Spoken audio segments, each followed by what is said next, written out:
Hey guys, I'm sorry I can't be there with you, but I'm trying something new. I'm going to see if I can get this done. I'm going to record some of these uh, lessons for you all and post the updated version with audio into Google Classroom. So I'll try to do that. Hopefully it works. I'm also going to download these onto a flash drive and then send them to school with Aurelia so she can give it to someone that can possibly pass it on so you guys can have this to watch in class. Um, Hopefully she remembers to do that. So let's go ahead and get started. I know we kind of jumped around a little bit, but we still needed to finish World War II, the Pacific Theater, so that's what we're going to talk about today. So we had talked already about Hideki Tojo. He was the authoritarian prime minister of Japan during World War II. He was actually very popular when the war began because the Navy was dominating in the first 6 weeks of the uh, Pacific takeover following Pearl Harbor. But as we're going to see, once the tide begins to turn in the favor of the United States, his popularity is going to very quickly decline. And then finally, we're going to see Japan surrender. Following that, Tojo is going to be arrested for war crimes and he was sentenced to death. He was hanged in 1948. Okay, so the two big leaders that you're going to hear me talk about for the United States and the Pacific are going to be Douglas MacArthur. He was the general of the Army in the Pacific Theater, and Chester W. Nimitz. He was the fleet admiral in the Pacific Theater. Okay, so following the death of FDR, Truman is sworn in, and he made the statement that the war was only half won, and of course this meant that they still had to take out the Japan and win back the Pacific Theater in order for the entire World War II to completely be over. But first, let's go back and look at what had happened following the first 6 months following the attack on Pearl Harbor, because in those 6 months they are going to have a lot of successes. And so this is a map showing the Pacific Theater. Everything you see in red and these lined areas right here, those were territories that were taken by Japan within this time frame. Okay, so MacArthur, he was already in charge of the Allied forces located in the Philippines, which is right here on the map. Um, he, in 1942, they actually become trapped on the Bataan Peninsula. This becomes known as the Bataan Death March later on. But he was in charge of the men there. Um, After they are attacked and Japan goes in to try and take over the U.S. forces there so they can end up taking the rest of the Philippines, he did order, FDR actually ordered MacArthur and his men to leave.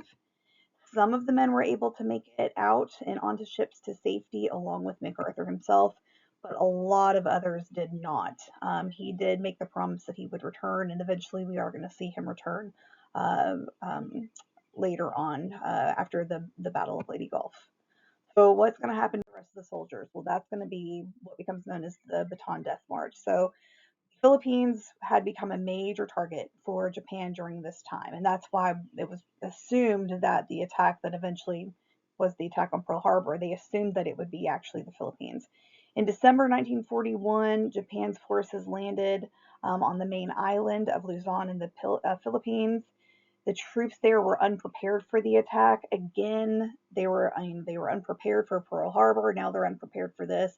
You can definitely see a trend of the breakdown in communication here. MacArthur ended up taking his troops south onto the Bataan Peninsula. So here is Luzon Island, right here. So he is going to order his men to the southern region on the Bataan Peninsula, um, in the hopes that by the time they got there, the U.S. would either send some ships to rescue them, or they would send more soldiers and supplies so they could drive the Japanese forces back up. Unfortunately, neither of those things happened. So what we ended up seeing instead was the U.S. troops face starvation and continuous attacks while they were there. And eventually, most of the soldiers there were they had surrendered by April 1942. There were, though, 2,000 soldiers and nurses that were able to escape to a fortified island off of the edge of the peninsula. And they were able to survive for another month, even though they endured attacks, because they were living in rock tunnels, which provided enough protection. The problem was, though, is they ran out of ammunition and food, and so eventually the rest of them are going to have to surrender by May 1942. In all, 76,000 POWs were taken. In Bataan, they were all weakened by hunger, disease, and the tropical heat. So this is where things get ugly. Let me take a sip. Hold on. All right, had to clear my throat. Okay, so Japan, once they had the POWs in their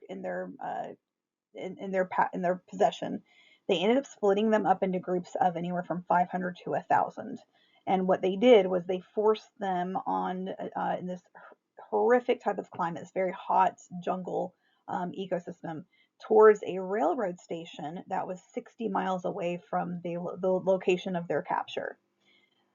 What happened, though, is when they got to the station, instead of boarding the train, some of the Japanese soldiers did, but the men were actually forced to march an additional 8 miles to get to the prisoner camps that they had already made. Along the way, it's not surprising here, they were treated brutally the entire way. They were denied water, they were beaten and tortured. If they were too weak and weren't able to walk anymore, they would shoot them. It's believed that at least 10,000 of the men ended up dying along the way. And then what we also know is that once they made it to the camps, we will end up losing an additional 15,000 more POWs after they arrived at the camp due to horrible living conditions. So, what was the U.S. doing in the meantime? So, in the meantime, the U.S. had devised a plan to take revenge following the Pearl Harbor attack. This was led by Colonel Doolittle, and this becomes known as the Doolittle Raid. Their plan was to conduct a bombing raid on Tokyo, just like what the Japanese had done in Pearl Harbor. In April 1942, the U.S. Sends some aircraft in to attack military bases on Honshu Island, and this basically was our revenge again for Pearl Harbor. It did boost the American morale because we were, crushed following the Battle of Pearl Harbor. We also wanted to send a message to Japan that we could hit back and we were not going to just shrink away. The attack was done using B-25B Mitchell bombers, and they were flown off of one of the carriers that was not in the harbor and not hit during the Pearl Harbor attack. And the name of this carrier was the USS Hornet. Um, One of the biggest issues they had was these bombers were way too heavy to make to finally get in the air with the little amount of space they had on the carrier, the USS Hornet. So they had to go in and remove every single bit of metal, any screw, any bolt that was not 100% necessary in keeping the plane together. They got rid of. It had to be able to hold men who weighed up to a certain amount, but also hold bombs that it would be taking. Also the other thing that it had to be able to do was to make sure that it would make the runway off of the aircraft carrier. They only put enough fuel into these airplanes so that they could make the flight to Honshu Island, knowing that the men would not return. And the men who signed up knew this. They were told that they were not going to return. They were only going to give them enough fuel to make it to the island. Um, in the end, all aircraft involved were lost. 11 soldiers were killed or captured. Some of the airplanes were able to do a U-turn and they were able to make it into China where they landed in some airfields. But because of some of the occupation within China and Southeast Asia and what had been the French Indochina, the areas that they landed in were occupied by China, and so they were surrounded and killed. The other sad thing about this was they did take revenge on China as well for assisting with this, and so we're going to see China is going to get hit again because of their help. It was viewed as a success because they accomplished their goal of driving the Japanese fleet out of the Indian Ocean. They had deciphered a code that said that they were going to try and make their way into the Indian Ocean. In addition, because we were successful in sinking or striking some of their airfields, they were they were not able to be as prepared for what we're going to see happen later on with some of the future battles. Like I said before, it's estimated that 250,000 Chinese civilians were killed because they had offered to help with, if our men could make it to that location safely, they would have helped them, but they were busted, and so for that, the Japanese will bomb them as well. Here are some pictures so you can see like the water's right back here. You can tell how short of a runway they had, and they were even more limited because they had these airplanes already on board. So this one right here had to be able to make it just the rest of the way. And this is the edge, so you can see them right here. They're watching to make sure that the airplanes would make it off the edge. Every year, I have people ask, well, when they did test runs, what happened if the airplane fell in the water? It didn't happen. They actually had suspension cords that if the airplane was made it to the edge and it was not going to clear the edge, it would snap them back. It would pull them back. But it also was set that whoever was flying could release it once they made it off, if they knew they were going to make it off. And so this is a picture taken of the first airplane that successfully made it off of the edge of the runway on the ship. This is Doolittle right here, and these are some of the men who were involved in the Doolittle raid who never made it back. Okay, so this is going to end up leading to the Coral Sea, the Battle of Coral Sea, from May 4th to 8th. The U.S. code breakers were able to decipher another Japanese military code, and they learned that the Japanese were planning an attack in Australia, which would have been a major loss. So we knew that we had to get there first. And so what we planned to do was we were going to block them and ambush them once they arrived. So we ended up positioning in the Coral Sea and waited for them. They eventually arrived. It took 5 days. Each side ended up losing about half of their airplanes, and each side lost an aircraft carrier. This was the first time, though, since Pearl Harbor that the Japanese ended up turning back from a pursuit. The Japanese viewed it as a tactical victory because they sunk a lot of our ships. However, two of their larger attacking ships had been sunk by us, which meant that they wouldn't be able to use them in the future battle, which was the Battle of Midway, which becomes the turning point war in the Pacific theater, like the Battle of the Bulge was for the European theater. Both sides eventually claimed victory, but the major victory for us was that it did prevent Japan from invading Australia. Even if they had won and they were able to make it past our blockade, they wouldn't have been able to do that though because they would have had to have refueled first, and by then we could have gotten more ships there. So what they ended up doing was they actually abandoned the plan. So again, this is the first time since the war began that Japan actually had to abandon a plan and turn around from somewhere they were planning on attacking. This led to the Battle of Midway. Midway Island is actually an atoll. It's spelled Atoll. It is a dormant volcano that eventually sank, and the interior where the reservoir was fills in with water, and that's known as a lagoon. So it was actually a sunken volcano, an atoll. So June 1942, code breakers once again deciphered another code, and they were able to find out that the Japanese were planning their next big attack at Midway Island. This was a very tactical location because it was a refueling station for the Japanese in the middle of the Pacific. The U.S. Navy planned to ambush them again, just like they had done before. It ended up being a decisive American victory and again a turning point. From this point moving forward, the Japanese are going to be on the retreat, and we're going to start jumping around from island to island, taking some of the islands back that they had taken in those first 6 months following Pearl Harbor. We also did irreparable damage to their fleet. Um, 4 out of their 5 aircraft carriers and one of their heavy cruisers were sunk in the process of this battle. Battle turned the tide in favor of the U.S. The Japanese shipbuilding and aircraft building programs were not able to replace the lost ships and planes fast enough. And again, we had cut off all of their tin supplies, scrap metal supplies, copper supplies, and so they were not able to replace the planes fast enough. Meanwhile, as we've already discussed, we were putting ships out and aircrafts out as fast as we could. It was a large scale mass production that had not yet been seen historically in industry before. So our new strategy was called island hopping. I know that sounds silly, but that's what it was. Basically, it was organized by MacArthur and Nimitz. They said that their plan was is that they were only going to take back the islands that were considered tactical, and they would bypass islands that were not seen as such. But what they planned to do was they left some ships in the water to kind of cut off if there were Japanese soldiers on those islands, they were going to blockade them to prevent any future supplies from making it. So some ships were left to blockade, and some continued to move on to take island after island.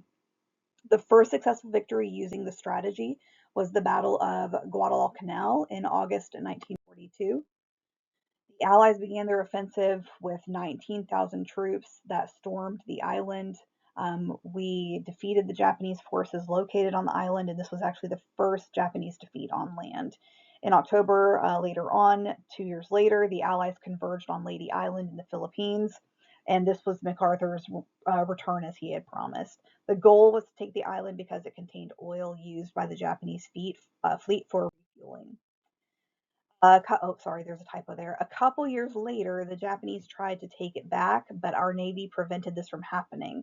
It was the last great attempt by the Japanese to stop the Allied forces, and it eventually became a major, major defeat for them. The Battle of Leyte Gulf became their most disastrous loss because it wiped out what was left of the Japanese Navy. So we take the islands, and then they return to try and take it back. Following this, we have two of the bloodiest battles in the Pacific theater. The first is Iwo Jima. The island was very important for the Allies because it had aircraft bases on there that if they could take those aircraft bases, they would be able to put a lot of their airplanes on it, and later on they would use those bases to attack Japan. The mission was to capture the three airfields controlled by the Japanese. In the process, 6,000 Marines died taking the island, and 20,700 Japanese passed away. These are some pictures from that. I always include this picture. Something a lot of people don't really think about is, unfortunately, and I'll show you guys on the slide for the next battle, but there were lots of children that the parents basically would tell them just to run and hide, and they would try and stop any forces. But this actually happened when the Japanese military arrived. So they were not the people living on the island, whether they were part of Japan or not part of the Japan, which in most cases they were not. The Japanese were seen as invaders. They were attacking the island to take control and possession of it. So a lot of the people in these regions where the islands were located, they would try to protect their kids and give them a chance and just tell them to run. In addition, a lot of times there were just stray animals everywhere, and so in some cases the soldiers would uh, take a cat that had been abandoned, that had nothing, and it kind of served as like a support animal for the group of people, the soldiers, um, because of all the atrocities they had seen so far. So we did see some dogs and cats that kind of were adopted by certain troops, and they were very much seen as a support and something that would put a smile on their face. So that's why I included this image here. Next battle became known as the bloodiest battle. This was the Battle for Okinawa. This happened in April 1945. Marines invaded the island here, and what we saw was it did result in the highest number of casualties in the entire Pacific theater during World War II. In the process, Japan lost over 100,000 troops, and we suffered more than 50,000. In addition, tens of thousands of local civilians were killed, wounded, or they committed suicide. Before the fighting had even begun in the Pacific, Churchill had made a bold prediction. He said that if we ended up having to send Allied forces into the Pacific to fight, because it was going to be naval based and not land based, he predicted that over 1 million people would die in the process. Following the battle for Okinawa, we had met that total. And so here are some pictures from Okinawa. And so this is an image right here. This is actually a little girl. They because uh, a lot of stuff happened to little girls. A lot of times they would shave their heads so they would maybe pass as little boys. But anyway, so this is actually a picture taken of a girl.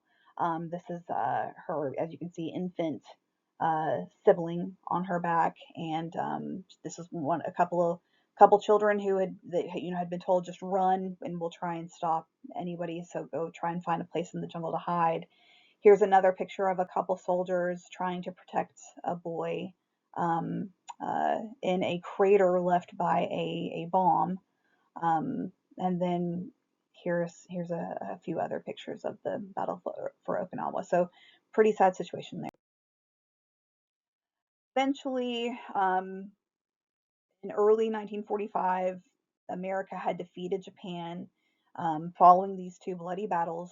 But General Hideki Tojo, he still refused to surrender, and he ordered his men on all the islands to stay and fight. Truman ended up giving Tojo an ultimatum. He said, "You can surrender, or we are going to use our new weapon to stop you." The new weapon, of course, was the atomic bomb. Ultimately, Truman was at odds with himself over this decision. He knew that if he dropped the bombs in Japan, it was going to kill thousands of civilians. But he also knew that if he did not drop the bombs, he feared that the war would continue to go on forever, and that would result in more U.S. soldier deaths. Japan did not surrender. So Tojo, even with the ultimatum, he said he wasn't afraid, and he continued to order men to fight. We've already talked about this a little bit, but the Manhattan Project, this was the secret city production of the U.S. atomic bomb in Oak Ridge, Tennessee, a few miles away from where I grew up.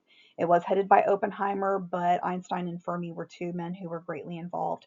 Fermi, in particular, he was known as the architect of the atomic bomb. He was very much involved in the test, that first test in the New Mexico desert, known as the Trinity test. And so that took place July 1945. Truman was present. He saw this, and he knew that this was going to cause catastrophic damage. Despite his internal conflict, he did end up ordering the military to drop the first atomic bomb in Japan. And here's some pictures of the secret city in Oak Ridge. Oh man, it's crazy to look at these pictures here and then to know what it looks like now. I mean, it's completely lush vegetation now, and it's really pretty area actually. This entire location is still marked off, like you cannot get in without very very high level access. But It just became a major cornerstone of East Tennessee history, and most people in Knoxville, like I said before, they had relatives. My own grandfather worked here at the plants, one of the buildings. So pretty interesting. I know these were funny names, but they gave goofy names to the bombs because of the way that they were literally shaped. The first bomb was dropped on August 6th, 1945, and it was dropped on Hiroshima. It was a major military center, and that's why we attacked it. The bomb that we dropped here was the little boy. The way I tell students to kind of remember which location was struck first and the name of the bombs. The first location was Hiroshima, the second was Nagasaki. They are alphabetical, so H comes before N. In addition, you are a boy before you become a man. So if you can just remember sequence like that, it should help you with remembering which is which, if you were to get a question on the test about it. Um, Even after this first bomb was dropped and the destruction that it caused, Tojo still did not surrender. So 3 days later, we dropped the next bomb on Nagasaki, which was called the Fat Man. This was a port location that was a strategic port location for their navy. It is estimated that roughly 200,000 Japanese people died in these two cities from the explosions. But what was worse is that because of the radiation fallout, thousands more will eventually die in the following months and years, depending on their location and distance from the epicenter of where those bombs were dropped due to exposure from radiation. Finally, in August 14th, 1945, Japan surrendered. Treaties were signed, and on September 2nd, 1945, it was announced VJ Day, or Victory over Japan. Just to show you, so this black and white image is an image of what, not within the fireball zone, which everything organic is vaporized, but this is just a few yards away from where the fireball would have ended. But you can see there's nothing left, pretty much. This map over here shows the radiation fallout. So everything, the red dot is the location of Nagasaki port. This area right here with the very, very dark gray, that is extreme radiation exposure. The wind on this day it was actually a pretty strong wind, which was both a blessing and a curse, I guess you could say.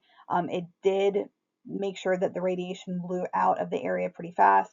But if you can see the entire projection, because the wind was blowing in a northeastern pattern, basically the majority of Japan was exposed to some amount of radiation. So everywhere you see one of these black dots, that is where samples were taken and showed high traces of radiation. Following the surrender, the U.S. forces occupied Japan from 1945 to 1952. The occupation was led by MacArthur. He argued that we helped them develop a democratic constitution. The reason why I have helped in quotations here is because, and we'll talk about this later, following discussion about the UN and what we're going to do about the rest of the world following World War II.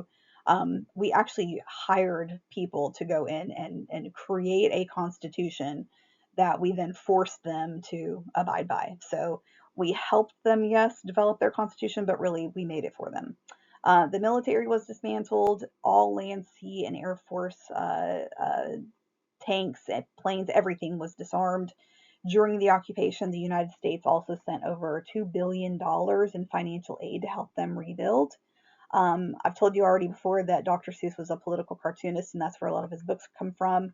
And for any of you guys who were either involved in or went to see the recent show, the musical production at School Seussical, this is where Horton Hears a Who comes from. So Horton is the United States, the speck of dust, and the Who's would be Japan. And then when the eagle takes the flower and drops it, and everything crashes down, that's supposed to be representative of the bombs being dropped. And then Horton finds them, nurses them back to health, and so that depicts the United States helping them to recover following the damage that we did. So, so anyway, so that's what Horton Hears Who's actually really